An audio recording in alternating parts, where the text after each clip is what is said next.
Today, we are going to be breaking down chickens together. So first, you're going to make sure that you get you a damp paper towel to put underneath your cutting board to prevent sliding. Then we're just going to have our steel along with our deboning knife. So you want to start by cutting down the middle between the two breasts, but first we're going to cut off the wing tips and the flats. When you do this step, you want to make sure that you cut in between the joints. You're not cutting directly through bone, but in between each joint. That way it's a nice clean cut. Then when we cut the breast, you're just going to cut along the breastbone. And then we decided to leave the drum on. So you're just going to cut around that same joint. That way it's just a clean, easy cut just like that. No hacking, no meat cleaver or anything. And here it is just on the other side so you can get a clearer view.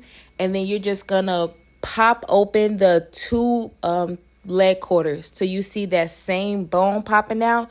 And once again, you're cutting around the joint. See how easy my knife is just cutting right through that meat, and I'm not cutting through any bone directly. And then you just do that.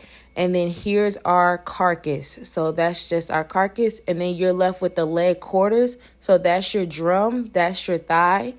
I decided to leave mine bone in, but you can also debone it and take the bone out.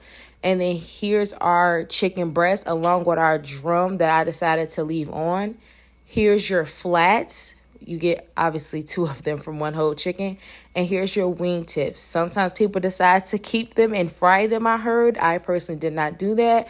And then here's your carcass that you can use later to boil for chicken stock.